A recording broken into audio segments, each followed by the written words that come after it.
पण आता मला एक सांगा दाभोळकर साहेब की इतका काळ आता हा तुम्ही अंधश्रद्धा निर्मूलनाचा लढा लढताय, काळ जसा गेला तसा आता आपण बघतोय, म्हणजे जवळजवळ स्वातंत्र्यानंतरचा 50 वर्षाचा आपण काळ धरू की आजच्या घडीला सर्वसामान्य माणूस सर्वात जास्त असुरक्षित असल्यासारखं त्याला वाटतं आणि त्यामुळे रोज नवीन बाबा, रोज नवीन बुवा, त्याला जवळजवळ सर्व आणि संपूर्ण शरणागती आणि झुंडीच्या झुंडी त्याच्याकडे लोटत असतात.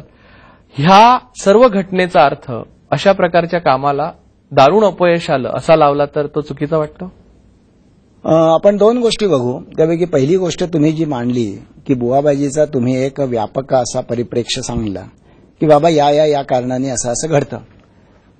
जी मला नेहमी पाडगावकरांची कविता आठवती ज्याच्यामध्ये तुम्ही जे म्हटलं ते एकूण बुवाबाजीच्या संदर्भामध्ये अतिशय चपखलपणे म्हटलेलं आहे आणि दुसऱ्या बाजूला ती मानसिकता का निर्माण होती हे पण म्हटलेलं आहे. त्या कवितेची मी तुम्हाला 2-3 कडवी सांगतो. ती अशी आहेत की माणसे खपाट खंगलेली, आतून भंगलेली, अदृश्य दहशतीने तंगलेली, आधार पाहिजे. कसला आधार? प्रत्येकास येथे हवा कोणीतरी जबरी बुवा, जो काढेल साऱ्या उवा मनातल्या चिंतेच्या. आधी म्हणे जय साई, मगचा अधिकारी लाच खाई, अजून पकडला गेला नाही, कृपा म्हणे बाबांची. आपण शोधायचे नाही, आपण भिडायचे नाही, आपण लढायचे नाही आयुष्याला.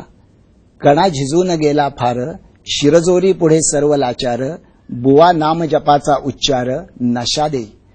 म्हणजे मी इथल्या परिस्थितीचा सामना करू शकत नाही, मग तो सामना करण्याच्या ऐवजी कुठली तरी नशा बुवाच्या, बाबाच्या, दैवताच्या, मंत्राच्या, तंत्राच्या नावाने मी स्वीकारीन आणि माझ्या जीवनातले प्रश्न भ्रामकपणे सुटले असं मानीन.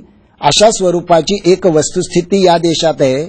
त्यामुळे जर अंधश्रद्धा, मला असं वाटत नाही 12 वर्षापूर्वी अंधश्रद्धा निर्मूलनाची चळवळीची जी स्थिती होती त्याच्यापेक्षा आज बरी आहे असं मी सांगेन, पण तो तुमच्या प्रश्नाचा आत्ता भाग नाही.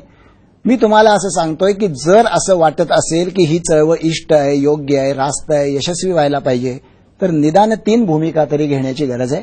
त्यापैकी पहिली गोष्ट म्हणजे या देशातल्या शिक्षण क्षेत्राने हा मूल्यविचार पोहोचवला पाहिजे. दुसरी गोष्ट म्हणजे या देशातल्या प्रसारमाध्यमांनी याबद्दल आग्रही भूमिका घेतली पाहिजे. आणि तिसरी गोष्ट म्हणजे या देशातल्या राज्यकर्त्यांनी काही इच्छाशक्ती दाखवली पाहिजे. तसं जर दाखवलं तर आजच्यापेक्षा अधिक परिणामकारकपणे आम्ही लोकांच्याकडे पोहोचू शकू. दाभोळकर साहेब, तुम्ही इथे आलात आणि हा आशावाद व्यक्त केलात त्याबद्दल ईटीव्हीच्या दर्शकांतर्फे तुमचे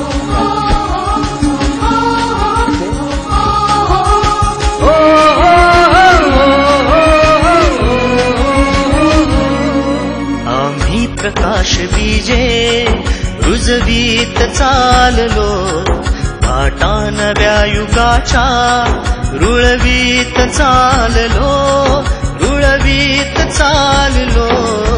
आम्ही प्रकाश बीजे रुजवीत चाललो, वाटा नव्या युगाच्या रुळवीत चाललो, रुळवीत चाललो. आम्ही प्रकाश बीजे.